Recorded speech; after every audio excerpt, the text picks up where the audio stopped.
48-hour ceasefire. That was the unexpected demand from Washington after their strategic assets suffered heavy losses. As pressure mounted, Iran instead shut the door on negotiations. However, another war is unfolding behind the scenes: information censorship. The sudden suspension of commercial satellite data indicates a systematic effort to conceal reality. The US isn't just afraid of missiles, they're afraid of the truth captured on camera. When satellite imagery is silenced, it's a sign that the official narrative is beginning to lose ground to the facts on the ground.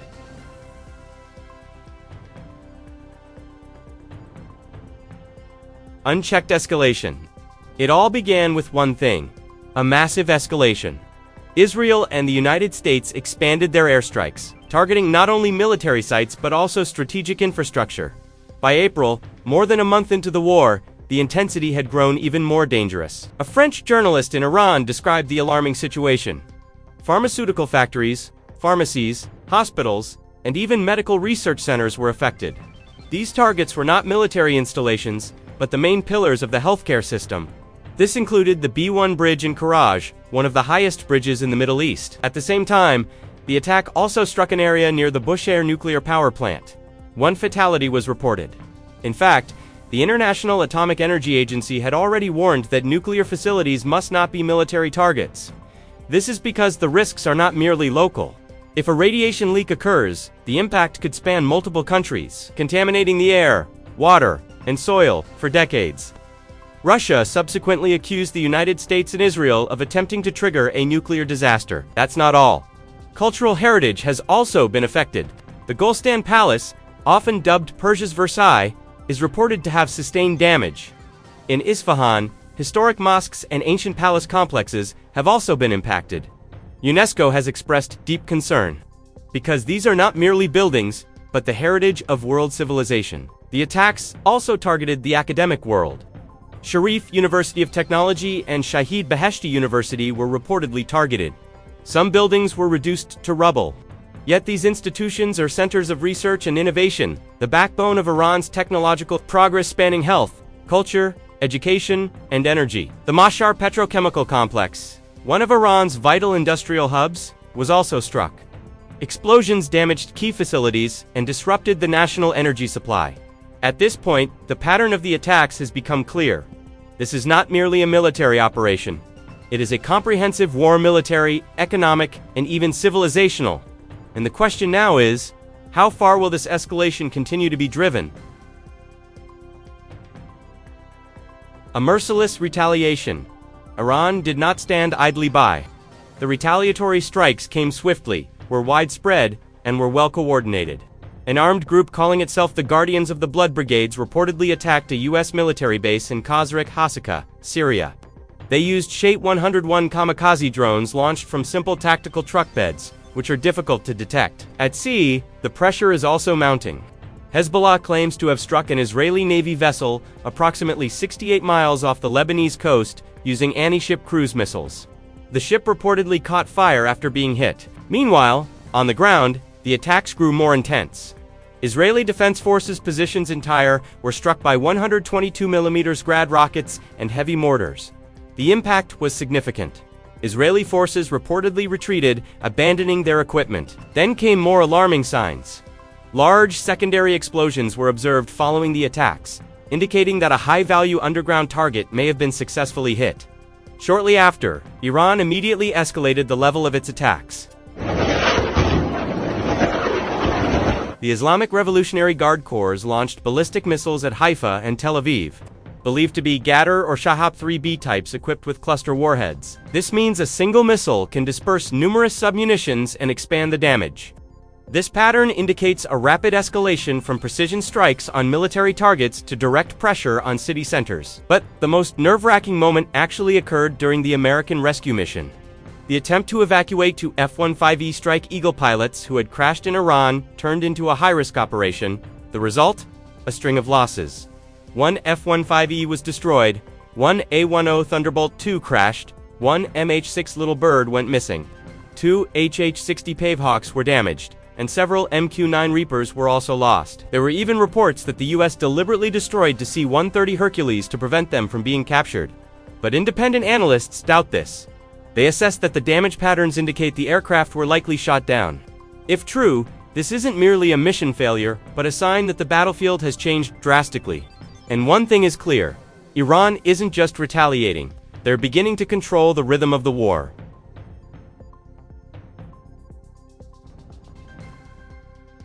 Cracks from within. While the pressure is high on the battlefield, the situation on the global stage is actually becoming even more complicated. The United States is beginning to appear increasingly isolated. A number of European countries, such as Austria, Spain, and Italy, are reportedly restricting air access for the US military. Meanwhile, France and Switzerland are tightening flight permits based on their respective policies, including the principle of neutrality. At the global level, the cracks are becoming more visible. France, alongside China and Russia, blocked a UN resolution aimed at using force to reopen the Strait of Hormuz. Macron argued that the proposal to forcibly reopen the strait was high risk and would actually create a significant military threat in the region. On the other hand, Iran is employing a far more subtle strategy. They are restricting US ships, but still allowing European vessels to pass. The result: NATO solidarity is beginning to fracture. Europe can still trade, but without having to fully follow the US, and at this point, the old narrative that Europe is entirely dependent on the US is starting to crumble. Because now, they have a choice. Meanwhile, pressure is also mounting from within the United States itself. Donald Trump is once again in the spotlight. Since appointing Pete Hegseth, more than a dozen high-ranking officers have reportedly been sidelined through dismissal, forced retirement, or blocked promotions. There are suspicions of a power restructuring in the midst of the war. At the same time, reports of casualties are beginning to surface. Hundreds of soldiers have been killed or wounded. If contractors are included, that number is said to exceed 13,600. But the problem is, there are allegations of a cover-up. Iranian attacks are claimed to have damaged a number of US bases. But coverage of this has been suppressed. Why? To protect the image and defuse political pressure. Meanwhile, military losses continue to mount. The F-15E Strike Eagle, A-10 Thunderbolt II, and even the E-3G Sentry are reported to have been affected. Many MQ-9 Reaper drones have also been shot down. On the other hand, Israel's defenses are also beginning to weaken. The interception rate, which was previously around 95%, has dropped sharply to about 54%. This is no coincidence. It is the result of Iran's strategy, a gradual, consistent, and exhausting assault. And now, the picture is becoming clear. It's not just the front lines that are cracking. The entire military, political, and global alliance system is beginning to crumble from within. And if this continues, what collapses may not just be the defense, but also trust.